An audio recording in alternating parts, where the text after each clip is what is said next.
So it should pop up. Now it's live. Now streaming on Now it is. Now I'm not getting No. that stupid thing near There we go. the top. Being is now streaming live on Yeah. YouTube. Now it's working proper. Welcome back, YouTube. Yeah. Sorry about that, YouTube. It wasn't me. It's Zoom. It's a Zoom. Okay, technical difficulties. It's been a month now that I've been screwing with my car windshield wipers. I finally got them changed. You were trying to change windshield wipers for a month? Yeah, I just kept putting it off. And every time I got in the car and poured down the rain, I was like, oh, man. No. And I You know had what's really funny, Rich, is out here, you might get 1 year out of windshield wipers really, because you don't use them. And when you go to use them, they go and they just crack and fold over. They don't do nothing. yeah, I kept having them home in the garage. And every time I'd always forget to put them on. And I'd go out and drive the car and it'd be raining. I'd be like, man, forgot to change that wiper again. Uh-huh. You know what? Windshield wipers are pretty easy to change. I thought about just leaving them in the truck. And when it rains, I'll just pop them on in 2 seconds and drive sometimes they are, but sometimes they can be a real Yeah, some of them can be a pain because if you can't reach it, you got to put it up to be able to change it. And if you got a truck and some are Well, it's still easier than buying a new pair when you don't need them. But like I said, mine just you snap one end in and snap it up and then close it. There's a snap on the top of the plastic. Oh, okay. Yeah, some of them are like that. Some of them just have a little button that you hold and then you push it. Well, if I had a little button, that'd be quicker. I'd like a button. That'd be easier. A button would be sweet, but right. You just push it in, done, we're out. Yep, they slide right off. But like I said, remember about computers, they won't make things that are easy anymore. They don't. They do not do it. They want you to go to a service area and have them changed. Pay $100 for 2 windshield wiper blades. Yep. It's just crap. How about Shannon Bell with the bad weather over at his place? Yeah, they still get a lot of snow, ain't they? Yeah, he said that they're having lots of problems with places collapsing, and he was calling out for help with different people. And well, they don't normally get that snow there, do they? No, they're not used to that. No. But I think he showed a trailer that, like Rich said, there had the top caved in on it. They had like 3 foot of snow, and now they're calling for another, I don't know, maybe 2 to 3 feet. Wow. Right. So global warming. Yeah. Yeah. Okay. Yeah. Right. I think it's just the earth turning. It is. I'm telling y'all. You're going to see out west is going to start getting colder and colder, more snow, and like here. We don't have much winters anymore. It's getting warmer and warmer. So we're going to be the new Arizona for too long. Yeah. Everybody be moving back to Indiana. Everybody will be moving back up this way. Yeah.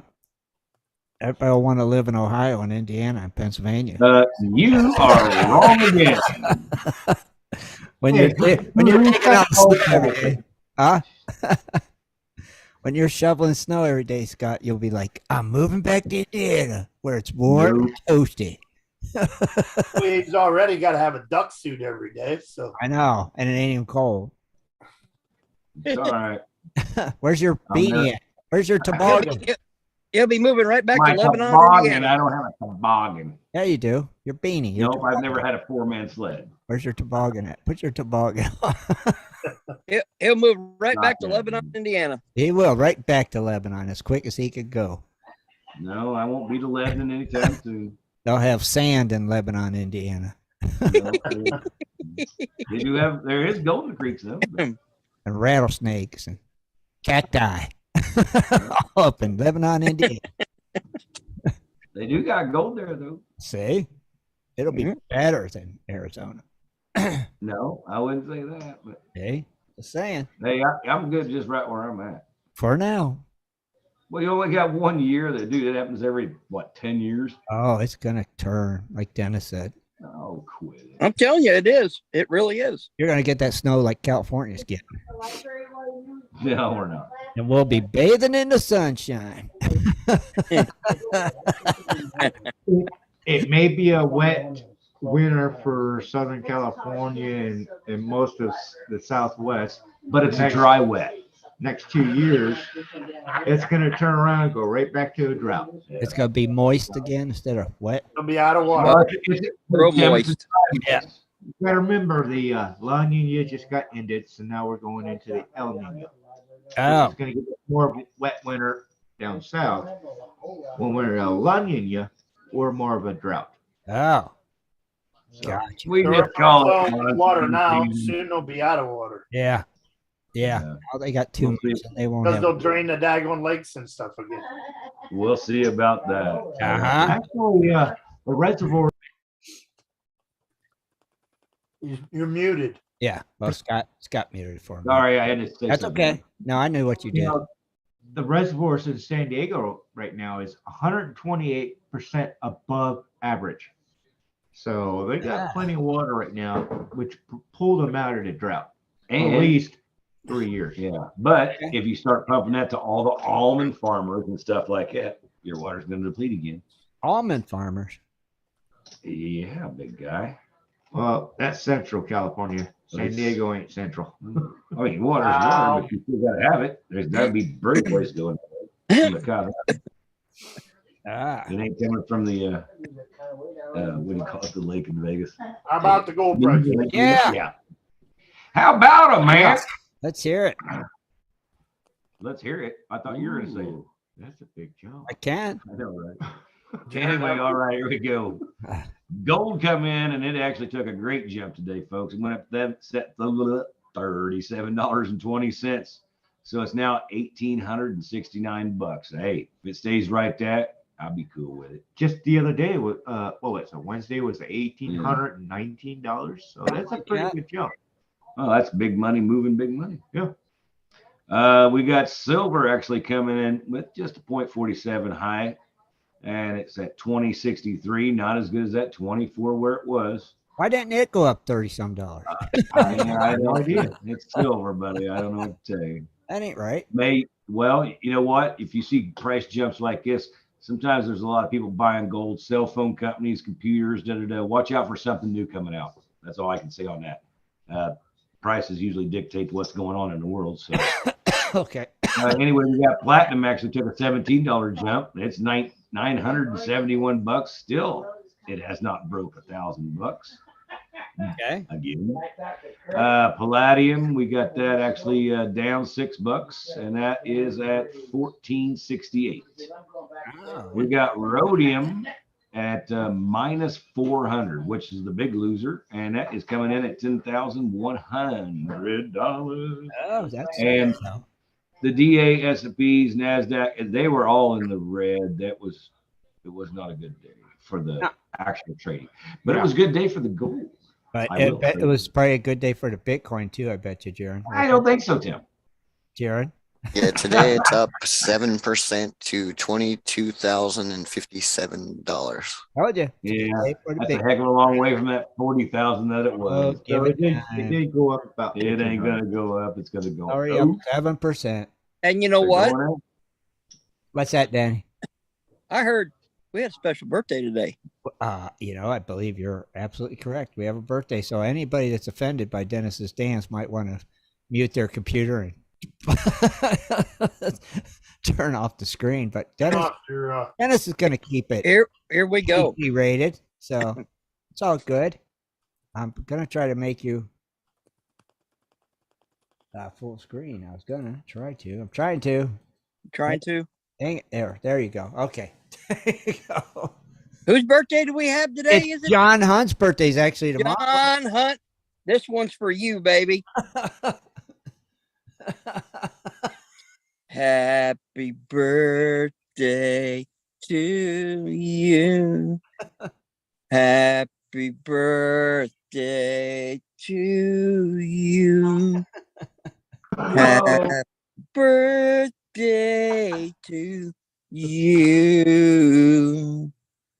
Happy birthday to you. There you go. See, that was a very good birthday dance, Dennis. There you go. Thank you. John, happy birthday. Fun. Happy birthday. Happy birthday. Happy birthday. And anyone Happy- else we missed. Happy day. Yep, John was the only one we knew about. So Yeah, remember we don't get birthdays off the thing anymore. So someday they may. Word of mouth. That's about it. yeah, Yep. we're Or about- just we're- send them to us. That's all you got to do. Yep. If you got a birthday Hit and coming up, grind. a birthday Huh? song, just let us know.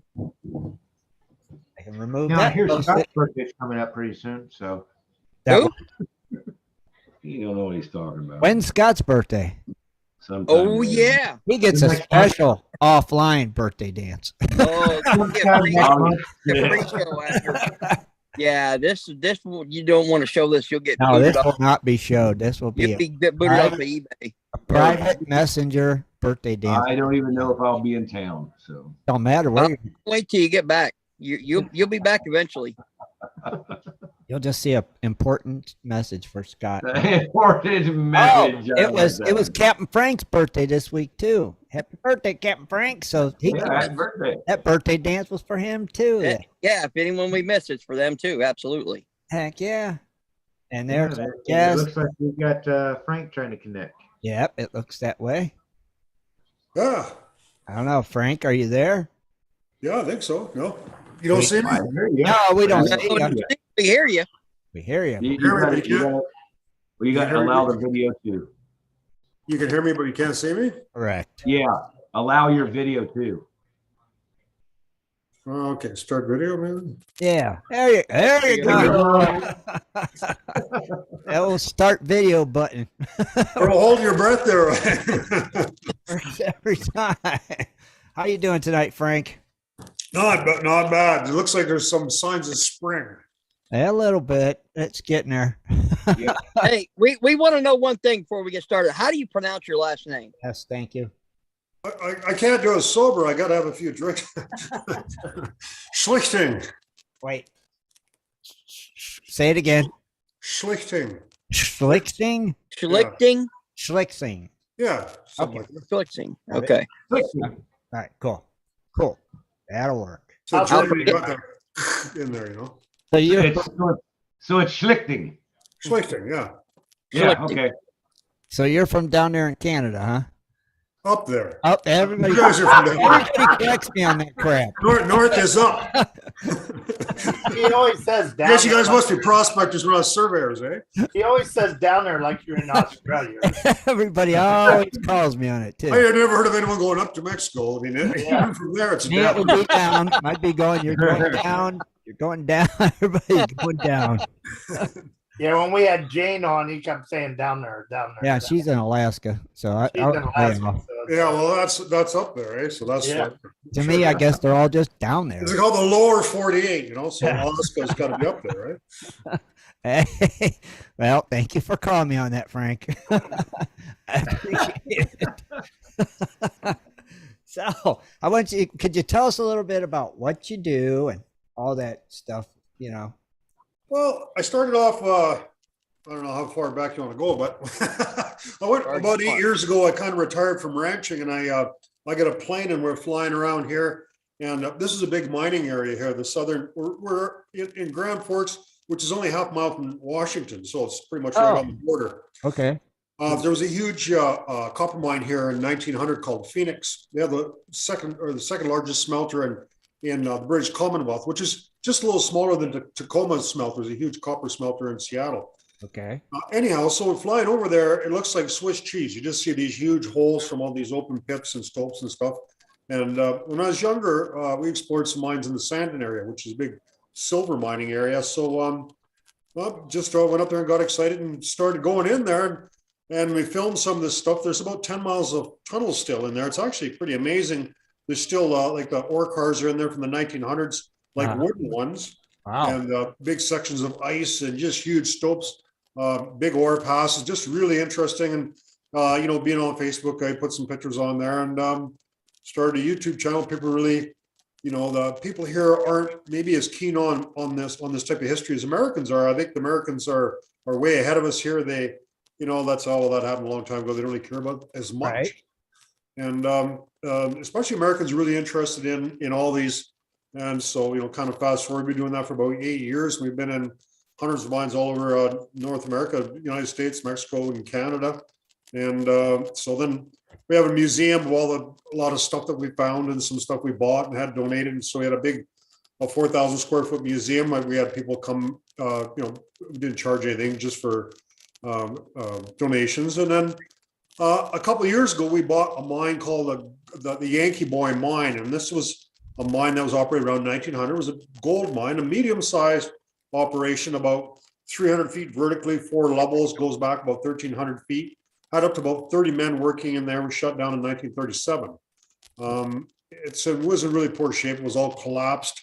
And I think they actually dynamited a couple of the shafts further back the way it was a shrinkage stope mine. And so we've been in there rehabilitating all that. And we're going to build a house up there. We built a museum up there. We're moving everything up there. So we want to have it so people can actually go underground safely and explore this mine. Ooh. We have, there's hundreds of mines around here, but they're all old, dilapidated. Right. And we've been in as far as 1,500 feet down on ropes, down shafts, like straight places nobody else would go. But obviously nobody, the average person would never even think about going into. Right. So you're going to make that into like Ruby Falls or something like that, right? I never heard that term before, so I don't know what you mean by. Well, like, you get to go down the shaft, you get down in the caves and everything, and you got your walkways and where you're supposed to be and where you're not. Yeah, I don't think we'll be going down any shafts. We can go in the main hall level, which goes back about 1,300 feet. We're only about halfway back now because we're having to take all this muck out of the shrinkage stopes out of there. But there's 3 shafts as you go in. And you can see where the shaft was going up. There was like a 2-compartment shaft where the manway was in the middle, and then they had 2 ore passes coming down. So we were able, it's kind of a complicated formation. There's 4 levels. You can go in the very top and then rope down, but there's no other way of getting up. So we've roped down with our rope stuff. But we're just gonna make it for the public so they can go in the main hall level, go in there, and then we're gonna put all our artifacts in there. And we've had to do a lot of timbering because it was all collapsed and everything. So we put about 100 feet of all square timbers all in there. We're going to do some square sit timbering in there. And then we have a lot of artifacts we're going to put underground. So it'll be not going to be a real hardcore adventure, but it'll be interesting to see all these different minerals in there, the equipment in there. And we're going to try to restore everything the best we can. We also have an aerial tramway, all the parts for an aerial tramway. So we're going to rebuild original gravity tram on the site. And then we have like a museum outside also. So I think probably going to be doing this for as long as I'm alive. It's going to be a long term. We'll keep doing stuff to it and stuff. And now, are you going to mine that mine any? Are you going to look for gold in it anymore? We are not going to mine it, and I'll tell you why. Well, there's 2 reasons. First of all, the gold's all gone. Well, pretty much anyhow. I mean, back when this mine shut down in the 30s, there were probably maybe 100 little mom and pop operations around here. The hard rock is where the gold. So there was gold, copper, and silver mines here, but there was also mills and smelters here. So a mom and pop operation could take a burrow, get some high grade quartz or something like that, take it to one of these smelters, get the gold or silver out of it. All that infrastructure is gone now. There's no smelters, there's no mills, there's nothing left here. It's all gone. Wow. So we're finding so this mine here had bands of quartz which were from 2 inches to 2 feet wide. And the gold was in the quartz. So what they did is they had these stopes that went straight up. They drilled and blasted these veins, and then it all came down, the rock come down. And then they picked the quartz out of it, hand sorted, and then kept going up. And then they kept working on that rubble to go up. That's something called a shrinkage stope. So we're having to move all this muck out of it. We've taken 1,600 carloads out already on the bottom. But we're seeing bits of quartz that they missed. So sometimes big chunks, sometimes small chunks. We know that's what they mined. That's where the gold was in there. But there's nothing really we could do with it. We would have to have a mill, a ball mill and rod mill, crush it up real fine, then run it through a cyanide or something like that. Right, and today with the permitting to operate a mine, all that kind of stuff is, it's just not there. There's been such big environmental really disasters from this type of mining with cyanide leaching and all these kind of things. It's very difficult. You'd have to have a very large deposit and have a large company doing something like that. A mom and pop operation just really can't navigate through all the regulations now. Right. It's a different world. Oh, it makes sense. Makes perfect sense. Now, what kind of gear you using when you go down in these mines for like your first time to explore them? Well, so that's one thing I tell people a lot because people live in different parts of the world, and a lot of people like say Virginia or something. There'll be a lot of coal mines and stuff there, so they want to go in coal mines. Right. That's a completely different. Coal is an organic substance. Basically, it's from trees and swamp plants that are decomposing and forming coal. So it's an organic material that's composing. And really, the reason it's very dangerous is because you have things like methane gas, black damp. So you have this organic material that's rotting. So you've got major issues with air and stuff like that. People need to know that. You can't just go watering into a coal mine if you don't know what you're doing. Right. Hard rock mines is not normally issues with air in there. However, they can be. If you're into a large area that dead ends and you have some rotting material, sometimes there's different.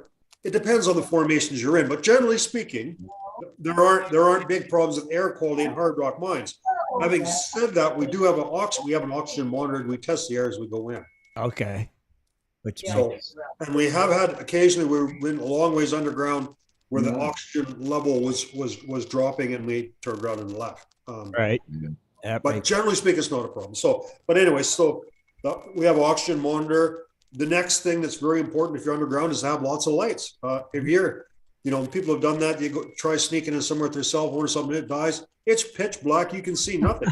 Nothing. I mean, you don't know what black is till you've seen that. You need to have probably at least, you should have a backup light and a backup for your backup, at least. Yeah.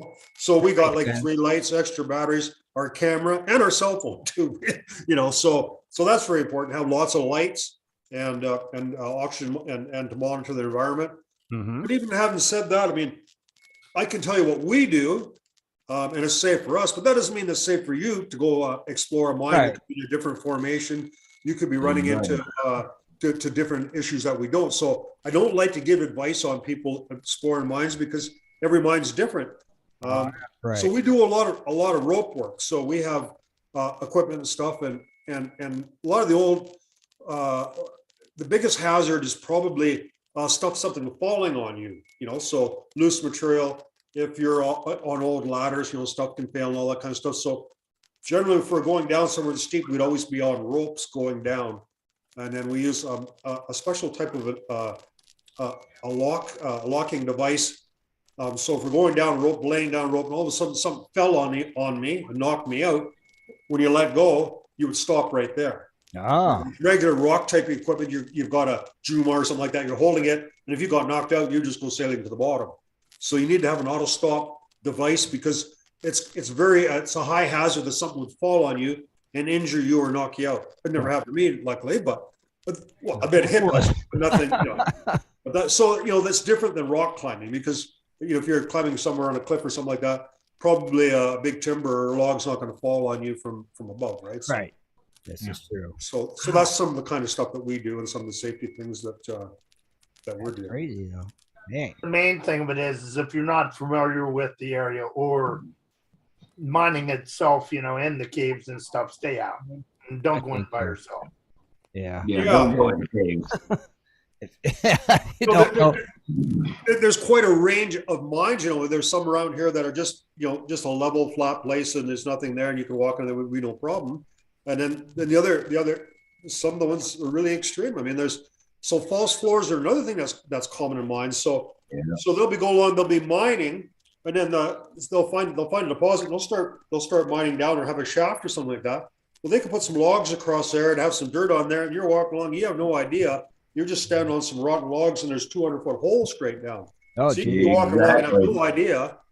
And you could just go sailing down there. It could happen, right? Yeah. I was just talking about that earlier. I was like, I've been in a couple cases. The guy says, hey, don't step in there because when you look down, there's a 40-foot shaft. I was like, oh, you got to jump across this little 3-foot hole. I was like, oh man, that could kill you easy. Generally speaking, if you're familiar with mines and stuff, you know what to look for. It's not going to happen when there's nothing there. Usually it's from like an ore pass above that or an ore chute or something like that, or there'll be some indication, but they're all things that could happen. Right. Having said that, there's in British Columbia, Canada, where I live, And we have thousands of mines here. There's, I think, something like 1,888 abandoned mines that are documented in BC. Mhm. We cannot find one case of anyone ever being injured or killed exploring an abandoned mine, not even one. Really? There has been people that were snowmobiling and they're going along and they fell into a shaft or some different things happened on the outside. Right. And then obviously people get killed mining. They're doing different things because mining is far more dangerous because you're handling explosives. You have men in there bringing ore down. There's trains underground. There's all this stuff going on. But if you're very careful in an abandoned mine and you don't touch anything, it's 100 years old.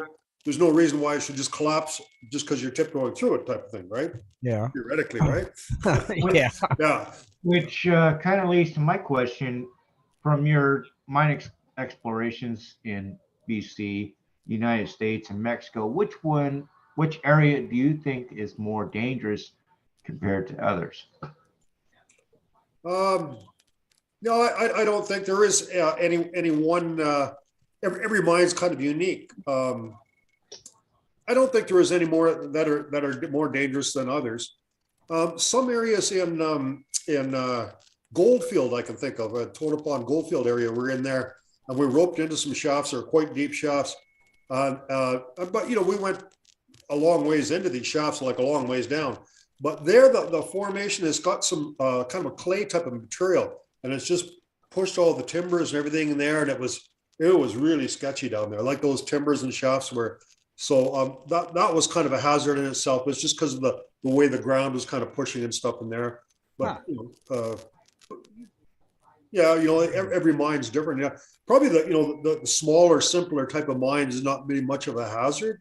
But if you start roping a long ways underground, and there's extensive timbering and stuff, then there's obviously more risks associated with that. Now, what's the farthest you've ever roped down in these mines? We had one that we went down. It was a 3,000-foot mine, but we were only able to get down 1,500. It went underneath a river. It's called the Remac. So we went down 1,500 feet. That's as far as I've been underground. Yeah, it's a long way. That's a long way down. Yeah, That sucks getting back up too.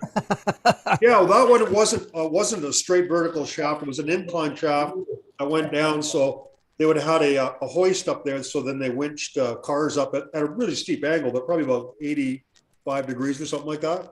So it was a little too steep to climb up. You needed a rope to assist you, but not straight up and down.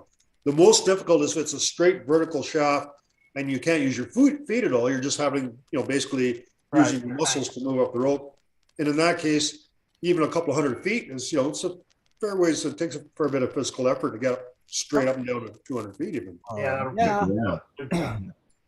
That's quite a ways. Do you typically explore for gold mines or just whatever, or do you ever do any gem mines or anything? I know you guys all got gold fever there, but we're not actually that excited about the gold, if you can believe that or not. We're more interested to see the hole that the miners left when they took the gold. Right? So More of the history. Yeah. I'm sure you guys heard this before, but Mark Twain used to say that a mine is nothing but a hole in the ground owned by a liar. So we get excited about the hole in the ground, I guess, more so than the minerals. I haven't said that though. I mean, we've seen some really cool stuff underground, like some of the colors of azurite and malachite and fluorescent minerals and different stuff like that is more colorful and brighter than anything you see on the surface. So you see some pretty cool stuff underground. Do you also take UV lights? Yeah, we have. We were in Castle Dome, Arizona there, and the Hall mine is there. And it's got some really, the fluorite is especially really colorful lots of times in different mines you go into, some of them. But we have some fluorescent lights too. Oh, so you don't, when you go in these mines, you're not even thinking about, let's look and see if there's any gold. You're just like, let's explore these. Oh, well, gold in hard rock mines is typically microscopic. So, there was a mine here called the Union Mine that was shut down in 36. It was a fair-sized producer. And we were reading, and that mine, they took 100 samples a day, and they had their own the assay lab on site. So the miners couldn't tell what ore actually had gold in it or how much gold was in it. You know, so they're just looking at the type of material that they know it's kind of, goes with Right, the, it was the gold. sulfides and stuff like that. But they Yeah. had to analyze it. They that mine in 1935, they ran out. They just didn't have no more ore left, and they spent a whole year going further in, doing samples and checking all these drifts and stuff to find more gold. And they never found any more. It just really shut off. And but it's very difficult. I know most people think that they watch Gold Rush and they think it's very easy to get gold because they know about placer mining and stuff. But most of the gold that was ever mined come out of hard rock mines. And if you there's a really interesting documentary. I've got it on. It's about the Homestake mine. It was produced in 1940. It was a video, and it talks about how they mined gold in hard rock mines, and then also the process of their mill, how they got it up with the cyanide, and the whole. It's a really cool. It's actually on my Facebook, Exploring Abandoned Mines. There's a link to it. It's about the Homestake mine in Dakota. It's really interesting, and that's actually from 1940, so almost 100 years ago. It's a very complicated process. Them old timers, to test for the gold and to mine the gold. They got a lot of gold, but it's not a simple process. Right. And people now that watch my video, they say, "Oh, there was some gold on the wall back there." Well, no, I mean, first of all, it's rare to see that. It's possible. It's called free gold. Sometimes there was some. Sure. Generally speaking, not. And certainly, if there was any gold on the wall, a miner wouldn't have left it there. Do you ever take a metal detector in these mines with you? I never have, no. You never have, really? I've got a metal detector, but that's kind of an old man's sport. No. What type of like you said, you had a museum. So what type of have you found any like old mining stuff that you have in your museum or? Oh yeah, all kinds of stuff. So we got man, you name it. We got from explosives to old drills, a lot of old bottles, whiskey bottles, lots of booze bottles. Got any old Levi's? Yeah, we found 5 pair of Levi's in Arizona, with 5 pair of jeans from the 1800s. 3 of them were Levi's, and there were some other ones, Pacifico, and some other ones, some really rare. We didn't get to keep them though. Oh, how come? Oh, because you were. Well, we made a few. There was a really old mine called the Hull Mine, and they had like a museum there. And it was the oldest patented claim in Arizona. And they have fluorescent. They have tours and stuff of that mine, and they have a museum there. So I asked him. I says, "Has anyone ever been in those deeper silver mines?" He says, "No." They says, "There's been nobody in them since they closed in the 1800s." I says, "We'd like to go in there." And he says, "Well, we'll let you in there." And I told him, I said, "Well, anything we find for artifacts, we'll give to you for your museum because it's right. It's your mine, right?" So I'm not thinking we're going to find $100,000 worth of jeans, but but we did, So I mean, never give us. We never even got a pair, but whatever. I mean, that's the deal we made. So we had a lot of fun. It was really tough getting in there. It was just a small hole, it was real tight, and he's probably one that found the jeans. in the old days with the denim, what happened with the denim is the mine owned the jeans. They're basically they were used like overalls. So the miners went to work, and then they had these jeans. You put them over top of their street clothes. And then they worked in the mine, and then they took them off at the end of the day, and they didn't take them home. They didn't own them. So that's why you have denim in mines like that. Oh, yeah. Jeans weren't pants back in the day; they were overalls. Interesting. No, they were. We've seen both, but no, they used them as overalls, but they were denim. But they're jeans. They're a little different because they don't have belt loops back then, and they only have one pocket. They used suspenders back then. They didn't use belts. Right. So they were a little different than Makes the ones. sense. But we still got the Levi's, Strauss. I'm not really that much on the history of them. Some of the guys are crazier about that kind of stuff than I am. But the Levi's had the patent for the rivets for the corners and stuff. So that patent ran out. I don't know, somewhere around late 1800s or something like that. And then there's all different types of other manufacturers that copied the Levi's after that. So I'll be darned. But see, if you had the metal detector down there swinging it, you might find you might find a button. some suspender snaps or a button. Or probably find a lot of I know a lot of guys that do metal detector around old camps and stuff like that, and they just find a lot of sardine tins and you never know. But those would be cool in the museum too. So maybe if I live long enough to get old, maybe I'll take that up as well. Yeah. speaking of your museum, what is your best artifacts that you've pulled out of mines? Whether it's a mucker or heck, I don't know, explosive rock, or even a tobacco that's tip. that's really hard to say. I don't know, yeah, I can't, I don't know. I couldn't really think. I mean, we got so much stuff. Like, so we got dynamite we found back from 1908. We found some. It wasn't usually when you see dynamite, it's sweaty on the outside. Then you don't want to mess with it, right?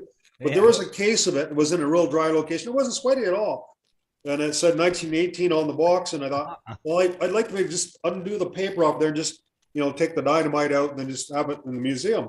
Right. So we did that, but then we started getting like a bit of a headache from it, And I thought, oh, that stuff still got nitroglycerin in it, right? Yeah.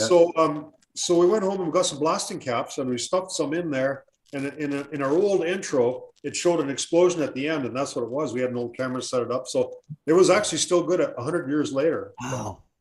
Usually, when you see dynamite, you'll see the crystals and stuff on it. You don't want to mess with it because the nitroglycerin kind of pools and it's pretty volatile, right? So yeah. I think generally speaking, the dangers of dynamite are kind of exaggerated somewhat. People say, well, if you just breathe on or walk by, it could blow up and all that. Yeah, but whatever. But it's still dynamite, right? So it's still dynamite at the end. I wouldn't want to knock it off the rock shelf, that's for sure. Yeah.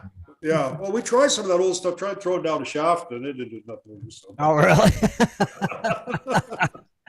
But probably I wouldn't do that today, But hey, you have to try it. Yeah. I've been subscribed to your channel for about 5 years now, and I've noticed some of your older videos where when you walked into I can't remember what mine shaft it was, but you had that ice shield. Yeah. And then you went back a couple of years later, and it was like a lot smaller. Yeah. Have you been able to explore beyond those points? Yeah, we were in there the last couple of years, and the reason that kind of happened is because that's Phoenix, so not Phoenix, Arizona, in BC here. That's that big line just right here. So it's at quite high altitude. It's about 6,000 feet. So it gets colder in the wintertime there. And it's kind of an unusual formation, but so it was mostly all blocked off, and there was just a small hole. So we opened up, make it bigger to get in there easier. So that's allowed more air to get in there now, and then that's what's caused it to melt. So the one part where we call that the ice palace, it looks like a big skating rink. It was a big flat spot and a big stope, and it's all gone now. There's no ice left there, but there's still ice in other parts, and only some parts of that mine. Most of that mine's got no ice in it, but just that one section does. And I don't really know exactly why, because it's just inside. It's not very far underground. You walk, even in the middle of summertime, it'll be hot, like up to, well, you guys are not on metric here, but anyways, over 100 degrees. And you just walk in like 50 feet, there's just ice right there. And you think, why doesn't it melt? But it's some reason the rock and stuff just holds it in there, and it's interesting. Wow. It's kind of like an insulation. When you're outside, it's 100 degrees. You go inside a mine shaft, and it drops 40 degrees. Yeah. So, well, there's just there's a huge massive rock, and I guess it's all frozen, and the ice is there. So it's just a huge amount of energy that's just storing the coal there, I guess. Sure. Now I know you said you've been to Arizona looking at mines. How do you pick these mines you're going to, or do people ask you to come and? We've had actually some mine owners actually pay us to explore their mine because they had a mine and there's a big hole and they're all too scared to go down there. So right. That was kind of fun, when somebody gives you some money to explore. Oh yeah. And then we have other people just invited us. So the one big thing we have in America now that I don't know, I guess a lot more people are interested in mining and stuff. It's difficult to get into it's a lot more difficult to get into mines now because in BC here, most of it's all crown land, which is government land. Right. And then the people that have mines, they only have the mineral rights. They don't have the right to keep you out of it. They only have the right to. It's the same with our mine. We don't actually own the mine. We own the land all around there. So to access the mine, you'd have to go onto our land. So, but we don't actually own the mine, right? Right. Usually the reverse is true. Someone has their mine is located on crown land or like BLM land. And they only have the rights to the minerals. They don't have the right to keep you out, but they still. Right. But they'll still put up no trespassing sign and threaten to shoot you if you go near there. Sure. I drive over them. Yeah. So where all have you looked for in mines at, other than Canada Well, and Arizona? We well, the first giveaway is we're not interested in small mines. Right. To have good mines to explore.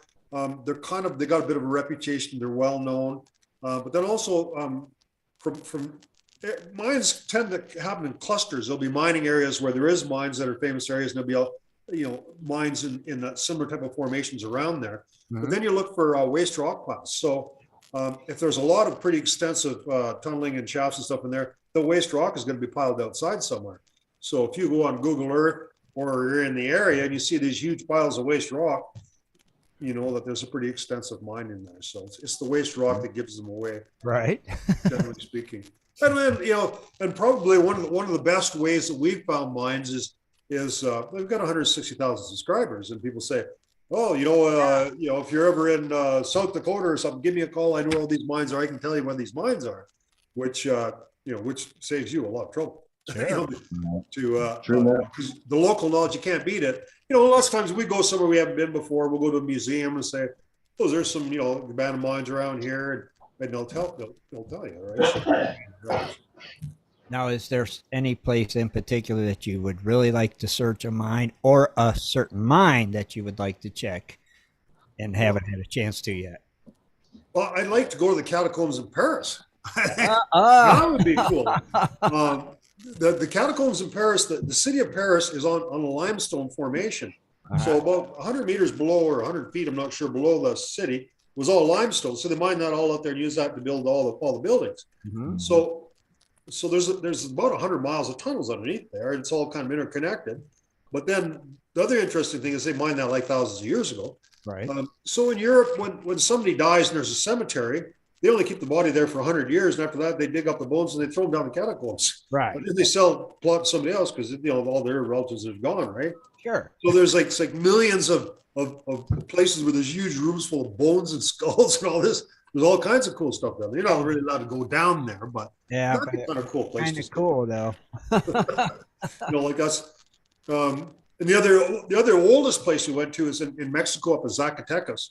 It's way up on the top of a mountain. And when the Spanish came, they enslaved the Mexicans. They built a big fortress up there, big walls and churches and stuff. And there was a big silver mine up there. So the Mexicans mined it all out of there. And then eventually they made a tourist attraction out of it, where you can go. And that was a pretty cool. But it was about 500 years old. And that stuff back then was all dug by hand. There was a big revolution in mining that happened when they invented dynamite, because when Nobel invented dynamite around 1870 or so, what happened actually was they had nitroglycerin was invented in 1860, and they used nitroglycerin, but it was very unstable. You could put some in a bottle and shake it too much, it could explode. They just put it in cracks and then detonated it. So Alfred Nobel, he mixed sawdust with nitroglycerin, and then he invented the Boston cap. When it's mixed up in sawdust and it's fairly consistent, it's not that dangerous. And then the Boston cap set that concoction off. So that really revolutionized mining, because, well, to begin with, they still had hand steel. So they just took a sledgehammer and a chisel and did the holes. Just after that, then they started with the air drills and stuff with the compressed air. Once they're able to drill through rock and then put dynamite in there, it went crazy after that.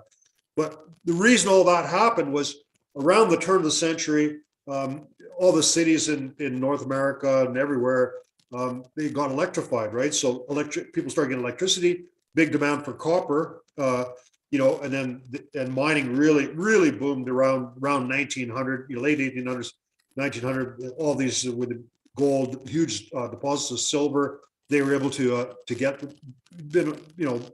huge gold and silver deposits and copper also. So that was kind of the heyday of mining, between late 1800s until probably maybe 1930s or something. It kind of petered out then, but that was the it was just crazy at boom times then. Wow. So how many mines do you think you've searched and been in? Any idea? Well, I think we're at about 350 episodes or something. So we've been wow. for about 7 years now. So we've been putting out 52 shows a year.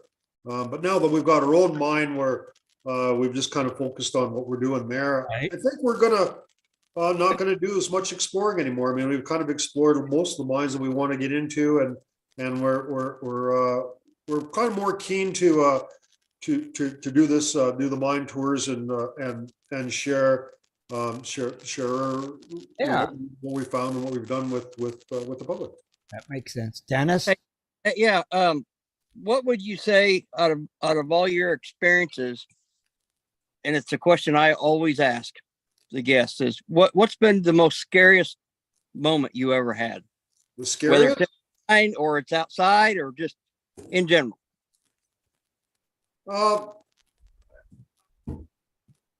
I can't, probably Sharon could tell me. Close calls, almost death. Oh, yeah, okay, actually, yeah, it just happened not very long ago. We were in our mine, the Yankee Boy mine, and there's a drift going up, and there was a bunch of loose material in there. So I was shoveling that out, and you could see there was a stope in there. So I wanted to get into the stope, explore the stope. So I shoveled it out big enough so I could get in there, and then I went up into there, and then a big cave-in happened, and I couldn't get out. Oh, It plugged the hole coming out. I could see through there, but it was only about maybe a foot or so, and then there was a bunch of loose stuff above me. So I was worried if I went in there, then I would maybe get buried under there. Yeah. So yeah. So I kind of waited for a while, and I thought maybe Sharon was going to come and rescue me. and then I decided I'm just going to go for it. And I just powered through it and pushed my way through it, and luckily I didn't get buried in there. But that's probably about the scariest thing that happened. That would be enough. Lucky it turned out okay, but yeah, no kidding, right? Yes. Now, you guys link together when you go in there? pardon? Are you guys connected together with tenders, ropes, and stuff, or? No, usually when we go in there, we have radios, and then one person would go, and then the next person would come along. Okay. Well, on that particular day, I mean, we're just fooling around in there or whatever. It wasn't any kind of a serious thing. It was just one of those things, Mhm. Yeah, I should know better than that, but just because you know better doesn't mean that you do better, right? Sometimes That's that's sometimes when you get careless. Yeah. That's the Now, see, here in Arizona, we always learn that if you see a lot of rocks that fell on the ground from up above, don't go in there because you got chances of getting knocked in the head if you got a helmet on. Yeah. But like I said, that some of the other smoother caves, if you get back, you start rustling up water or something like that. That creates gases and Yeah. Well, that's I don't know. Probably the biggest hazard in abandoned mines is something falling on you, really. So, Okay. I know I've heard that about the gases and the water and all that, and then the other thing, people, I've never seen it, but it doesn't seem. I'm not saying that couldn't happen. It depends on the formation. If there's maybe sulfides in there, it could happen. It hasn't happened to me. And then the other thing people talk about they say, well, if you're going through water, what if you fall through and it's a false floor or something? And I say, well, you can swim. That's not that big of a problem. Right. It'd be a lot worse if there wasn't water and you fell through. I can't fly. Yeah. So Good if point. you go through some water, that wouldn't be the end of the world. But yeah, Yeah. it happened to me one time. We were coming out one time, the same thing. Me and Sharon were coming out, and I was careless, and we were the hip waders, and I stepped a little too far over, and all of a sudden I was up to my, But the worst thing about that is you're just really wet and cold, and you're a long ways underground. But Yeah. That's right. And then waders fill up with water. You can't move. well, that could happen too. If the waders fill up full of water, right, then you might Yeah. have to go swimming. I don't know, but yeah. Jeez. What made you decide to give up ranching to do this? The ranch is worth too much money, and I've been doing it for 30 years. And if I sold this, I wouldn't have to work. Right. I wouldn't have to work. Now I'm working for nothing in this mine, harder than I ever did ranching. So I guess I'm kind of stupid. My plan about leisurely life. Yeah. How's that working out? So all right. So this museum, when is it set to open up? We're thinking in May. We would start allowing people in there in May. So Okay. but it's going to be it's going to be a long-term process. So we're going to have our museum there. We're going to have a lot of our rolling stock up there and all that kind of stuff. But we're gonna continue further on in the mine, and then we're probably gonna build. I've got a sawmill there too, so Okay. so there's 27 acres there, and you got big fir trees there, so we were able to cover all our own 8x8 timbers and all that kind of stuff for there. Nice. So Okay. we're gonna build a lot of the stuff back in the mine, the ore chutes and that kind of stuff, and then eventually we're gonna have stairs and stuff going up to the higher levels where we can take people up in the slopes. All right. But it'll be a little while till we get all, there's a lot more shoveling to do. And so we're gonna keep working on that. And we've had a lot of people that, are interested in coming, helping out, doing a little mucking and stuff like that. So we kind of like to get people involved with it that are interested in this kind of stuff. So people come out for a day or something and push an ore cart around or whatever. Right.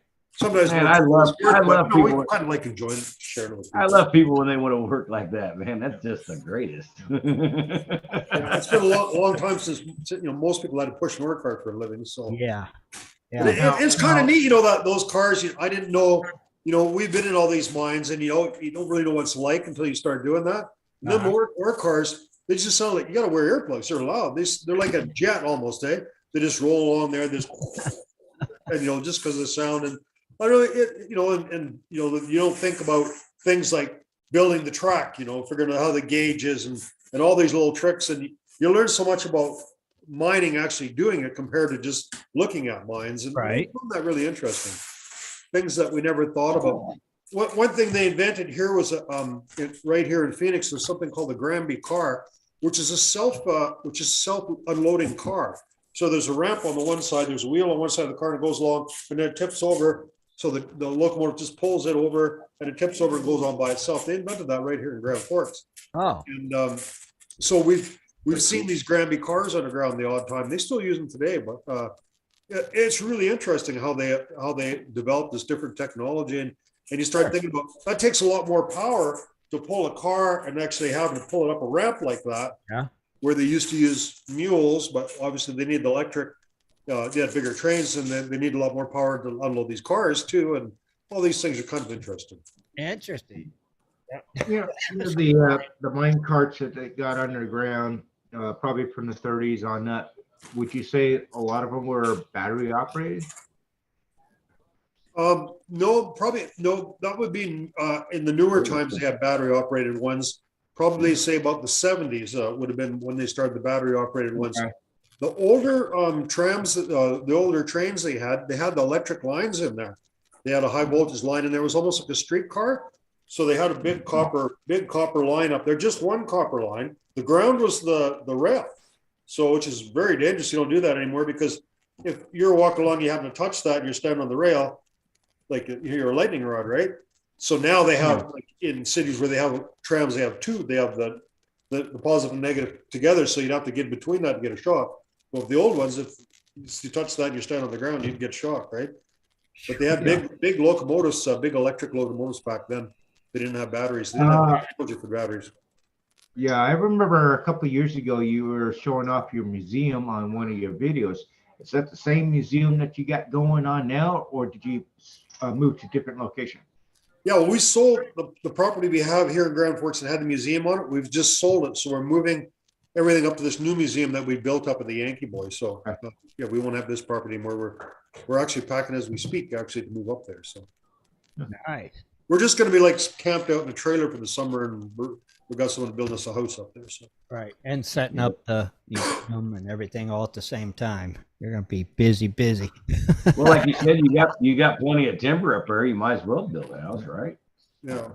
We're having lots of fun up there. We have a D8 cat and a 300 excavator and another smaller one, an old army truck. So it's all full of rock and drills and stuff, and it's lots of fun. We can have big fires up there, and so it's pretty cool. Yeah. Have you ever found anything strange when that made you go, "What? Who in the heck would take that down in here?" Well, yeah, one time there was a whole bunch of videotapes in a mine, like all these tapes and videotapes and stuff. Maybe I don't know. Do you have any operational jacklegs or drills, drilling equipment? Yeah. Whether yeah. It's a pneumatic or. Yeah, we've seen the we've got a lot of drilling equipment, the drills, especially those replaceable drill caps. You see them all the time. I mean, have you found any of the old ones? Yeah, it's still.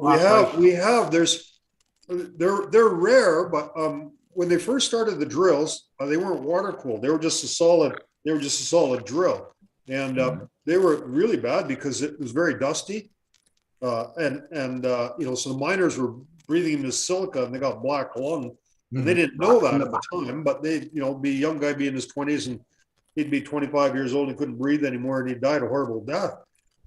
But so what they did is they invented the water cooled drill. So they had a hollow hole in the middle that injected water through it, and then so that flushed the cuttings out and put water in there so it wasn't as dusty. So first of all, the mine owners bitched. They said, "Oh, it's too expensive to put water in there; it wasn't worth it." But then they found out the drill bits lasted way longer and stayed sharper. So then, they all switched over to that. So you don't see those drill bits that don't have the hole in the end very often, but the very oldest ones, they were like that. That's funny. I bet if you had a metal detector, you might find one. No, hey, I'll tell you what. I found 3 or 4 of them, and you ain't getting them back out of the wall. Hook it up to a drill, right, Scott? Maybe. I don't know. You like I said, you hit it. It goes ping. I mean, it's in the rock, and it's not coming out. Jeez. Yeah, you see them stuck. You see them stuck in there sometimes, but other times they actually put them in there and they use them to make a little shelf or something to hold their hoses or planks or different things. They sometimes the miners use them for different things. Well, I mean, I've only seen singles, but they're like they're stuck, and you hit a ping. They're not. You can't twist them. They don't move. They're not coming out. Yeah.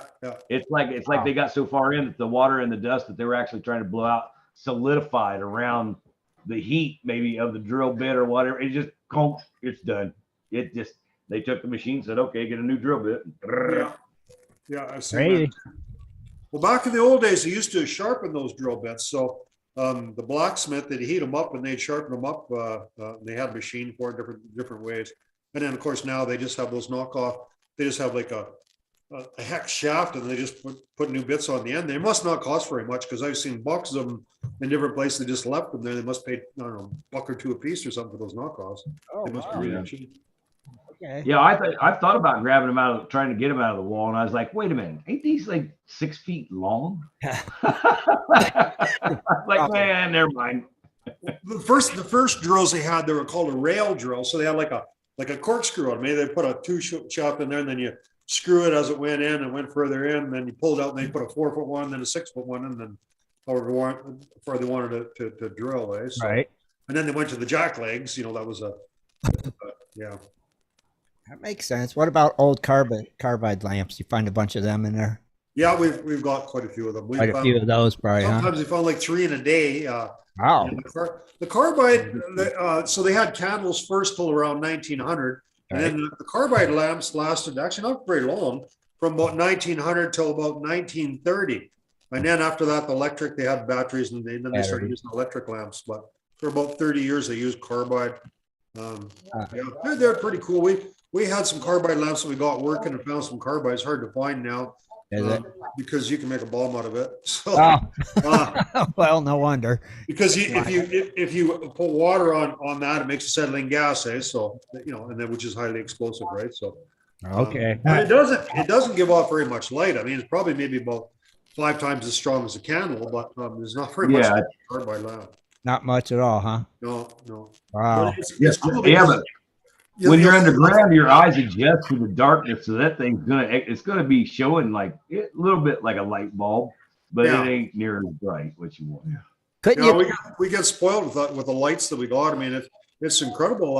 Those Fenix, we use the Fenix lights underground, and they're very. We never have a problem with them. But those Fenix headlamps, they're really good. They're like $100 or something, and they last about 5 hours or so on a medium setting. Is that the one that wraps around your head, kind of? Yeah. Those ones that you like them, huh? Okay. Yeah. And when you're filming, you have to have the light on fairly bright, because what happens is your video camera, if there's not enough light, it slows down the frame rate. So it can go down about 9 frames per second. So then if you move, it gets really blurry. So for you to do a good job filming, you need quite a bit of light, so it doesn't. So the speed stays up. So we found that out. You need to have quite a bit of light to film underground. Okay. If you're just working underground or walking around, you could do with quite a bit lower setting. Right. You're like you say, your eyes get used to it. But yeah. Interesting. I'd like to convert one of them carbide lamps to use lighter fluid and a lighter wick. Can you do that? That would be cool. We did get some carbide from, I don't know, Poland or something. They shipped it. We were able to get it from Europe. Uh-huh. Yeah, see, I think you could do it. It'd be neat. I got a question about questions for you. I bet you probably never got this question in your life, but you know what? I put this together through my intelligence, and I want to know because you go where places nobody else is going to go. Yeah, let me just climb down on a rope. That just doesn't happen every day. But have you ever found a canary cage? I was thinking that, Scott. No, that'd be something you would see in a coal mine. Oh. Yeah, All that's right. Now, same question. Have you ever found a firearm, a pistol? No, we haven't. And we wouldn't in Canada because you're not really allowed to have pistols. Like even back then, the Americans were kind of a little crazier. They're in the mining towns and stuff, and they had to shoot them up and murders and all that. But the Mounties here, there was a lot of Americans that came to Canada to mine here, but they'd take all the pistols. They wouldn't let people drink and have pistols in town and stuff like that. So there's kind of a little bit different culture. We don't have pistols here that much. Yeah. So I know another mine explorer has actually found a 5-shot revolver in a mine shaft. Yeah. So. Yeah. No, I've never found. But I know here we have a lot more animals and stuff. We got bears and stuff, but some of the places we're exploring, there's like a lot of bears and stuff around there. So, we used to carry a rifle, but it's just too much of a pain. It's too big and heavy and all that. Having a pistol wouldn't be bad because you just have it in your pocket, but like to have a shotgun or something, you're carrying enough crap as it is. It's like more of a pain than anything else. But yeah. How many other YouTubers have you got a chance to meet up with and do collaboration? Well, there's Jeff Williams, who's a really interesting character. Oh, Jeff. Oh, yeah. We did a collaboration with him. Did you? He's actually a pretty smart guy. He does. He's got some gold claims. He does some prospecting, and he's done some stuff with the universities. And real interesting guy to work with. Very entertaining. He's just like you see him on. He's just like the way, he doesn't have no vices. He doesn't drink or do drugs or anything. Most people think he's high on crack most of the time, but he's not. Just the way he is. Yeah. And we really enjoyed. Actually, they were going to come up and visit us up at our mine sometime this summer. So. Oh, that would be cool. Yeah, we love Jeff. He's all right. And there's another guy that his name is Gly, exploring abandoned places. We met him. Yeah, I remember when he was about 50 subscribers, I subscribed to Glide, and man, he's grown quite a bit.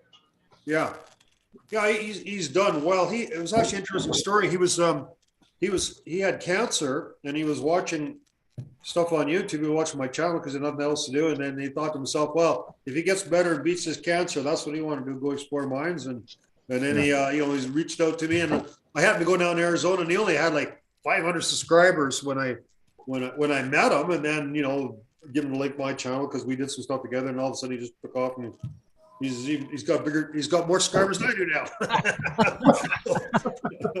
But he doesn't, he's not really into the extreme stuff that much. He really enjoys. He's kind of a computer geek. He'll spend a week editing everything. He's real fussy about doing the cameras, and I just strap the damn thing on and maybe spend a day editing. I got better things to do. I hate computers. Yeah. Yeah. You're like me. I'll just use Movie Maker, edit. We're good. Yeah. I would spend, a day, but I'm not going to spend, days and days making sure everything's perfect. So we just more or less strap the camera on. What you see is what you get, That's the way I like it anyway. Better like that. Just done. Quick, simple, done. I don't need it. I don't need the fancy 4-minute starts and all this stuff. No, just get to the good stuff. Right? The videos I really hate is like when somebody goes, "Oh my God, I can't believe I found this. This is unbelievable. You're not gonna believe," and it goes, "Hey, welcome to the station." I'm like, "Oh, really?" Now you want me to watch the whole thing to find out at the end. So I just go to the end, like, okay, what'd you find? That's good. Well, that's what they do on TV shows. Yeah. It don't work on video. There's a commercial. Then they replay the last 2 minutes of the show you watch. Exactly. I know you found something. I might as well go to the end and see what it was because I don't have to watch all the hoopla. Skip Well, it. like that show Curse of Goat Island for 20 years, they've been going on. They still have found nothing. Hey. Hey, wait a minute. Now me and Dennis like Oak Island. Hold on. With you, buddy. Down. It's down. No. Keep tuning it in because you think they're going to find the treasure, but it ain't happening. They're gonna find the Holy Grail. He's gonna Well, find the- They he's might probably not have gonna found find the another treasure, but stick. they found a lot of artifacts and rings and a lot of other good. This year they're gonna Well, I find. know rings. Okay, people lose stuff, coins. Woo. Well, I know a guy that went for a tour of Oak Island and he bought this old ring and we were looking, he threw it in the hole because he wanted to see if it would be on TV. a lot of stuff you see in that show could be from people that came to tour the show. Well, me and Dennis are big Oak Island fans. I watch it every week. I keep hoping for them to pull something out awesome. So I'll I think keep. it'd be fun if you go out and throw those chocolate little candies that look like coins. Just throw them out in the You guys are wrong. mud. Like brother, just what 3 feet from where they're backhoeing, just zing about 4 or 5 of them before somebody sees it. Backhoe guy goes, "Hey, what's that? Looks like 5 gold coins." Ah! Man. And the other thing's kind of interesting. Like a lot of people always ask, you see, they think there's ghosts and paranoia. They see orbs every time there's a little dust. Well, that's an orb and that. And Yeah. I said, well, what makes you think? Why would there be a ghost in an abandoned mine? She says, well, somebody might have died in the mine. And she says, well, how come there's not haunted like hospitals and old folks homes? There's way more people that I never heard Well, of we just old saw- folks. Oh well. We just call them Tommy knockers. Tommy knockers. Yeah. Well, I work at a nursing home and they swear there's a ghost there. They call her the Pink Lady. Yeah. So yeah, there's a lot. It used to be a leukemia hospital back in the 50s, and they say it's got a lot of spirits in it. So it's kind of weird sometimes. Actually, It's when kind we're of like talking when, about Maybe. paranormal and mines, there was Frank. He's another mine explorer.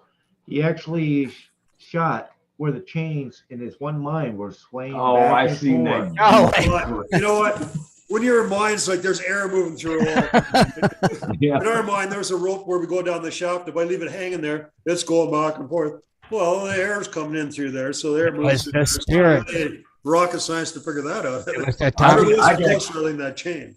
I could actually take 4-pound test line and put it to a freaking piece of wood and pull them all four at the same time, just like you'd never even see the line. It's the Tommy knockers.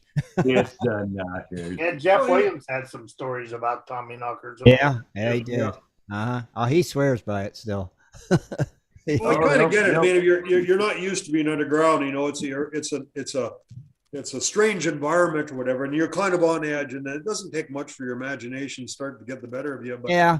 when we hear something underground, almost always it's water, but it sounds funny sometimes. Like you'll hear something drip, you know, coming out of a shaft and landing on something or whatever, and it can make some pretty strange sounds, but it's almost always water. But you know, there isn't much noise underground other than that. Yeah. Right. So you're not hearing the chip, chip, chip, chip with a mine pick. No. Yeah. Yeah, that's a totally. That's If crazy. you're hearing that, there's somebody in front of you. Time to leave. You're hearing that. If you hear that, there's somebody in front of you digging. You got there last.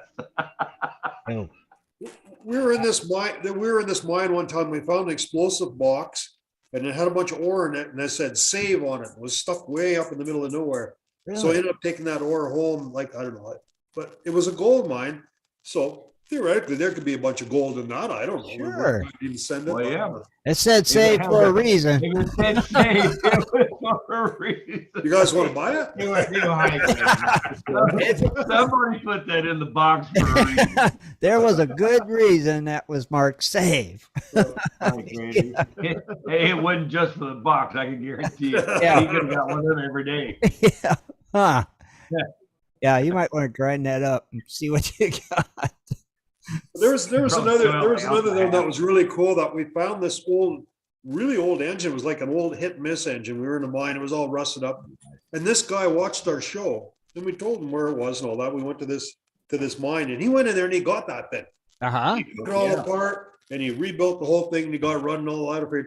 good for you. You know, the damn thing's just rusting there, the mine caving in. You know? Yeah.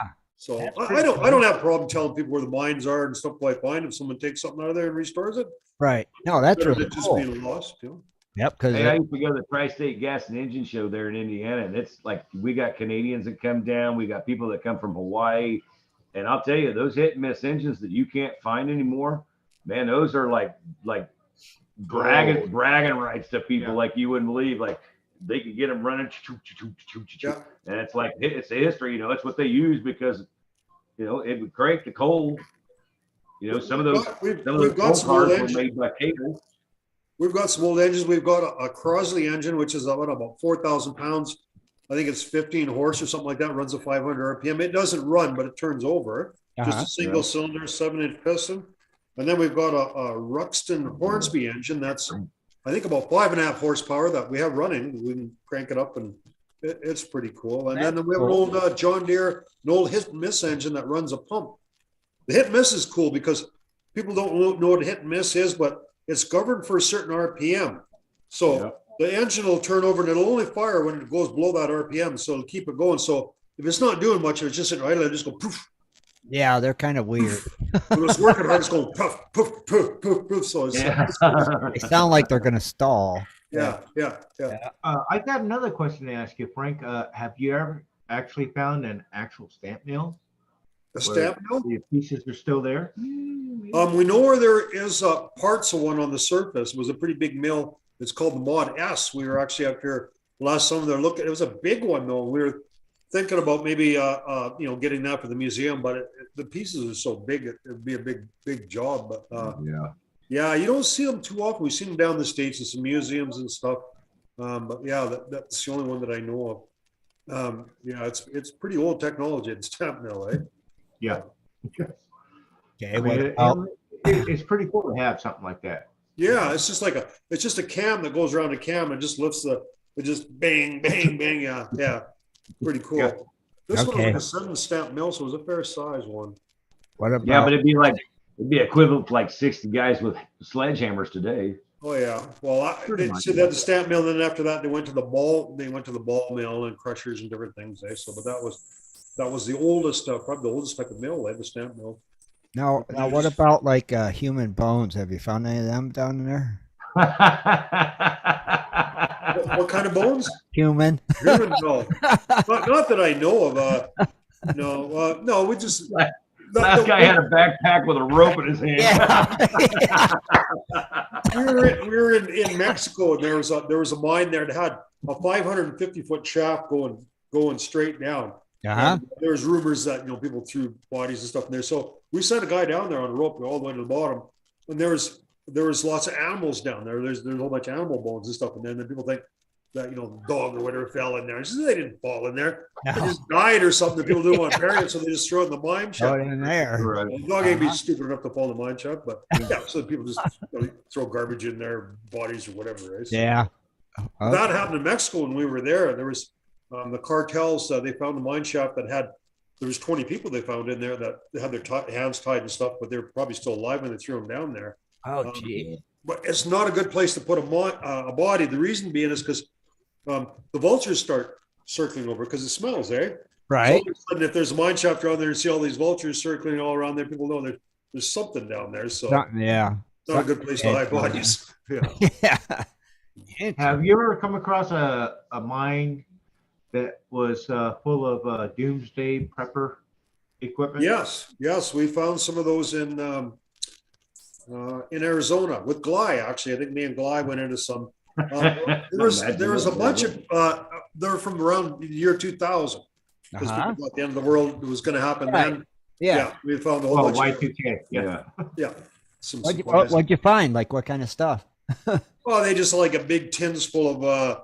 The one had a portable shitter. You gotta have that. And then piles of toilet paper, but mostly just like big tins full of crackers and soup and like emergency, just food mostly, eh? Yeah. Oh, jeez. Yeah, you gotta. The rats have been through what they could get at. Oh man. I wonder who put that there. Yeah, people thought that the world was going to end because the calendar was going to change over to 2000. Right. So let's make sure we got a crapper and some toilet paper. Huh, okay. All right. You could tell it was city people. That Obviously. yeah. Right? Man. Way up in the mountains in the bottom of the cave, you need a portable crapper in there. Right. Right. Yeah. I guess it's something you have to have. So, like with you guys are you seeing the? I'll ask you guys a question. So we've had a bank that's failed in the last few days in the States. There, Yeah. Is that pushing the price of gold up, or people are worried about? It went up $30-some. Yeah. Yeah, Yeah. you might see that might be a trend, because it almost seems inconceivable that they could be running the bank and one tries to take your money out. That sounds like something happened in a third world country, right? Uh-huh. But it's happened before, right? So people start getting nervous about that. They want to go back to gold. And we have that conversation with people with gold all the time. They say, when we talk about gold, they said, well, gold back in 1900 was only worth $18 an ounce. Yeah, well, so what? The wages were $3 a day. Right. Yeah. Today, the miner's making $300 a day. Gold is $1,800.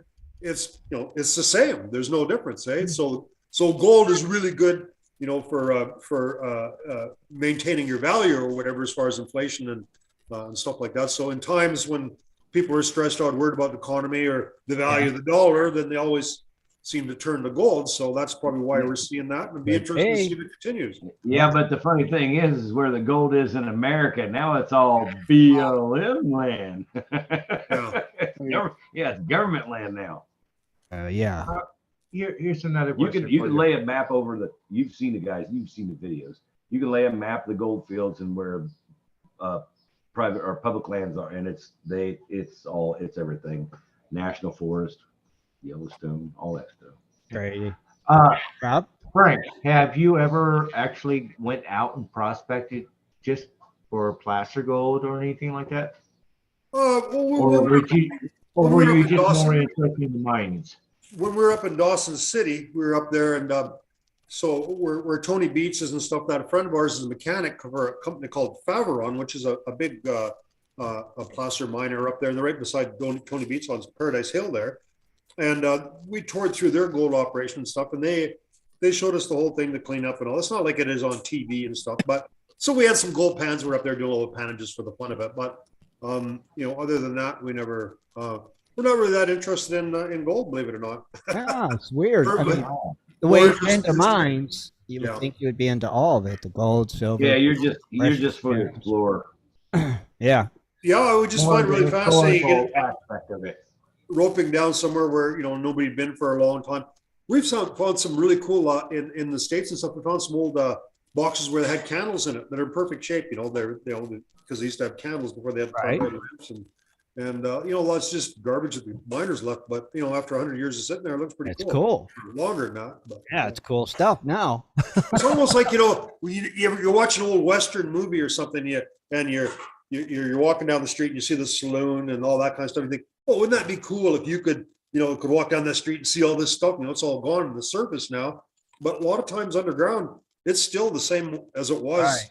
125 or 150 years ago, because nobody's been there. Right. It's tough to get to because you had to rope into it or whatever. Oh, that's why it's. And then you see the stuff that So a lot of times you see the tools just leaned up against the wall, and the reason that is because, especially in silver mines, this is very cyclical. It always has been. The price of silver goes up and down. Gold is fairly consistent, but silver there's boom and bust cycle of silver. So like the last time it happened in the 80s when the Hunt brothers, they tried to corner the silver market, the silver shot way up, and all of a sudden it just blew right out. And then so all these companies had these mines set up, and they just told the guys when they come to work, no, we're going to shut it down and we'll see what happens. And they just left all the stuff there, and they never came back. The shovels would be leaning there, and the drills and everything were there. And it's happened many, many times in history that this boom and bust, especially the silver. Silver is the most volatile metal of all. As far as mining goes. I mean, copper and gold and stuff have been pretty consistent over the years. Right. That's cool though. It would be cool. It'd be fun to do. Yeah. It'd be freaky, but it would be cool. I think so. I think it's pretty neat. Now, what's your YouTube channel and your Facebook page? Share that with everybody. Well, it's just called Exploring Abandoned Mines. You just Google Exploring Abandoned Mines. And it'll come up before your Facebook page and your YouTube. Yeah. The Facebook's interesting because what we do is we just post our videos on there. But so we've got, I don't know, I'm not sure how many, maybe 20,000 members or something. But people from all over the world that explore mines, and especially in Europe, Great Britain, Spain, all these different places, they go to all these cool mines and they post their pictures and stuff on there. So it's Right. you can see mines from all over the world. That's cool. Kind of interesting, yeah. That's why I figured you'd pick a mine somewhere like in Russia or somewhere weird like that might have some crazy history that you could go check out. You know? Frank, I put your links in the chat so anybody can find you real quick. Oh, okay. That's cool. Nice. That way they could click and follow and subscribe and all that good stuff that goes along with it. Very cool, Frank. I mean, that's some interesting stuff, and we wish you the best of luck with this. And, we'll have to get you back on again sometime and see how things are going. Yeah, that'd be fun. Man, enjoyed chatting with you guys, and we got all kinds of cool things planned for the Yankee Boy mine, and we're just gonna have charge maybe $20 for admission or something. We're not trying to get rich off it. Right. Probably spent about $500,000 on it so far, buying the property and the equipment and all the stuff. But we really enjoy doing that. And I think it'd be cool if we ever get down that way. We'll have to stop it. We've got quite a lot of videos of it already, but people are really kind of interested in it. Okay, if I ever get up that way. Yeah. Frank, it was a pleasure having you on, buddy. You take care. Thank you very much again for all your time. And yeah, buddy, been interesting. Yeah, Thank you. All right, you're welcome. Learned a lot. All right, thanks, buddy. You have a good night. Yeah. Take care. See you, Frank. All right, Frank. Be good. All right, everybody. That was Frank. Say it. Last name, Scott. Oh, I forgot already. Does it go? Schlichting. Yeah. All I know of Oh, is Frank. I know. Frank. You need to get a guess from down under, so you can say down there. Okay. And I'll probably say up there. Yeah. Get up there. Man. I can't remember. From Schlichting. Schlichting. Schlichting. It's Frank Schlichting. from Exploring Abandoned Mines. So check him out on YouTube. Check out his Facebook page. Jaron posted the link. Man, if he's climbing down 1,500 feet, that's a rope from Man, if he had a metal detector, think of the stuff that he can find. I know. You got it. Yeah, but look, he's there just to see the mines and how far they go and climb. It's the climb down. But Just the That's old the coins exciting or part old to him. tags. I don't know. I'd still have to be I getting a think metal detector. more into the history of it. Yeah, I mean, look at Old tags. I mean, Lost coins from back in the day. I know, but look at tree climbers and stuff. They climb. Stuff grows up in trees. Yeah, I'm just We saying. all know that. But tree I'd- climbers, they just get up high. He gets in these caves. He's up high. He rappels down to where they went. Right. So nobody's down there goofing around. So I'd take a metal detector. or a pinpointer. Yeah, Do something. a surface finder. I wanna Like know. you said, you find a lot of trash still down there too. You would, but maybe it's cool trash because it's from hundreds of years ago. Well, I've never heard of cool But he's trash also- before. But he's also not interested in the mineral aspect. of it. Yeah. He's more interested in the history of he's it. for the climb and the history and not. It's not like us. We'd be done like with a metal detector all Oh, yeah. check it out. There could be an old But bill. like he said, when's the last time you seen a miner leave gold behind? Yeah, You got to do the But- history of it. don't know. Well, you don't know, but you do. I'd be swinging me a detector down there for sure. If I'm going that far down, The Jeff would have a good thing. there's a detector going down there with me if I go that far. Yeah, I could see you in a saddle or a rope going down 50 feet, let alone the 1,500. I ain't going down 1,500 feet because it's not the going down. It's how am I getting back up? If they're You're hooked on a rope. elevator, yeah, I'm hooked on a rope. Now I got to climb 1,500 feet. I'd have Yeah. a stroke before I got That's when the- 100 feet. That's when the 5 guys above you's gonna pull you back up. That's what I'd have to hope on. Or they'd have an elevator. Yeah, that's not happening. Yeah. Yeah, the going down part, yeah, okay, that's not so bad. Going up's what gets you. Hey, buddy. It could be cool. Absolutely. Nobody's been down there for hundreds of years. No, but what he does, like I said, he's got a little bit of training. He's using ropes, carabiners. Oh, using yeah, weight. he's definitely got a lot of training to be able to do that. Yeah, there's you guys. I'm just saying, for people that's out there going, "Oh, I want to try that." Just you, Yes, man, yeah. really think about it. Yeah, you're not going to go slide down a rope 1,500 No. feet. No. No.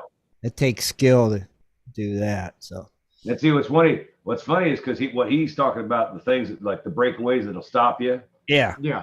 Like back in the day when I'm tree trimming, I actually know how to take a rope and I can make the rope into a knot that it'll do the same thing. I can pull it down and it'll go. Zzz. As soon as you let it go, it goes. It just locks you. Bam, you're done. Yeah. That's crazy. But yeah, don't do that in caves. It's not smart. No. Know what you're doing before you take the chance. Yeah. Yes. Yeah. I mean, be safe. That's makes perfect sense to me. Great guest though. Lots of information. Very cool. Yeah. He had that. He had that for sure. Yeah. Yeah. Wish him all the I best. don't know dynamite. I'd be like, oh no. That's what I'd say. I'd be like, oh, let's steer clear of that. Yeah, I don't think you want to do that. Not let's pick it up and take it out. Nope. I mean, I would have been like, I'd look at it because if it's sweating, you're like, that's the stuff that you Yeah. don't want to get to. No. That's the nitro coming out of it, and that's the Right. stuff that makes it go kaboom. I know. I ain't messing with it. Period. No, Old dynamite's too unstable being down there that long, right? You would think. So Yeah. that's what would be going through your mind anyway. Well, and if you got a little bit of moist conditions, that's when it leaks. That's when it, the paper it's paper. Yeah. It got weak and the stuff started bleeding out of it. But like he said, he found it and it was still dry as a bone Yeah. and good to go. So Yeah.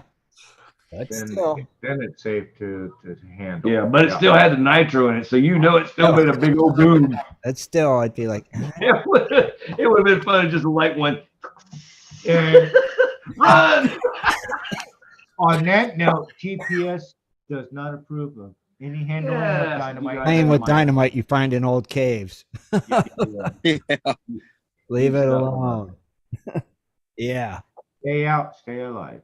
Crazy. Yeah, most important part. Crazy. Now, next week, Jaron, who we got joining us next week? Carlos Miner. From the hit show Whitewater, right? On Discovery Channel. Carlos. That's right. Joining us next. Yeah, I'm sure everybody heard about Fred Hurt. Yeah, I did. Yeah, that's crazy, right? What? Oh, Dennis didn't tell him, Rich. I had brain cancer. He was diagnosed with brain cancer. Who? Fred Hurt. Dakota Fred. Oh man. Yeah. Yep. Not good to hear. No, it's not. Yeah, there was a lot of rumors, and he came on Facebook and said, yes, it's true. So hopefully he'll be able to find some help. And Yeah. That's terrible, though. Yep. Yeah. Hmm. Well wishes, Fred. That's for sure. Crazy, crazy. Oh, mercy. Let me think. What else did we have? Anything else? Was there something else we're forgetting? I don't think so. Tune in to Flash in Your Pan on Tuesday Night Hangout Live, you go. 8 p.m. Eastern, with Rick from Rick Stash Mining. Dennis, any word on the old Jeff thing? I'm waiting to hear. I left a message, so Because we want to get Ed and Jess on here too. Get them booked. So waiting on You heard that Benny Hill song? Yeah. Why? yeah, we know it. Yeah. This one? That one? Well, that's what it's like to get everybody hooked up on the same page. Yeah. Sometimes it's a little rough, but we'll figure it out. We'll get them all. That was our famous Yeah. turkey video. Yeah. Chasing turkey. Should go watch that after we're done. I just think it's funny that the turkey played along. That was a smart turkey. I was waiting for that turkey to turn around and just freaking give a double kick to somebody. Well, it was flogging me. It was sitting on my lap. Rich should have took the dang thing home. Yeah. what he should have done. He'd Well, still have have it. supper. You'd still have him. He'd be running around your yard. Well, it had somebody around that campground had to be taking care of that thing. Turkeys just don't get that comfortable. I just thought he might have had some kind of weird head trauma and he didn't Yeah, know what well, was going on. Either he came from a farm nearby or what. I don't know. Yeah, I was gonna say, But he you was just chasing don't our jump cars on your down the lap. road. No, wild turkeys don't do that. He was It all chasing our started cars out down with Hey, buddy, what's the going on? turkey gobbled and Rich gobbled back, and that thing come running in. That's all. Literally. We had a friend And for it wouldn't life. leave. It wouldn't leave camp until we left. Yeah, friend for life. Somebody probably already had that sucker on their dinner table. Oh, I guarantee you. Yeah. Yep, Maybe not. Maybe not. You never know. I bet somebody did. Somebody got awful hungry. Hungry, and that turkey came up and was like, "Well, hello." Yeah. Dinner is served. Yep. Chop. Heck yeah. Well, like I said, we want to thank everybody for tuning in tonight. Don't forget to join us Wednesday night for West Coast Wednesday at 9 o'clock Eastern Standard Time. I hope everybody remembered to spring their clocks ahead if you have to do that. Should have already done that by now. Yeah, it was Already done it. yesterday. Where you at, dude? Yeah, if you didn't, you'll be late for work tomorrow. That's right. So that's just a friendly reminder from us here at Prospector Radio. Make sure you set your clocks Yeah. at 1 With all you guys that reset your clock, shrunk mine down to 2 hours instead of 3 hours. So now Yeah. I got to reequate. So Yep. Yep. And my clock don't even change. That's so crazy. Dang, I'm hoping that they vote on that thing. I don't think they did in Congress. I don't know. you and me I both. hope they do too. Enough of this crap. Yeah. It's all for the Anyways. companies anyway. Yep. Later, All right. y'all. Good night, gold diggers. Good night, everybody. We'll Good night, everyone. see you Wednesday. Be sure to tune in next Sunday at 7:30 for another great show. For updates and more info, please go to www.prospectorsradio.com.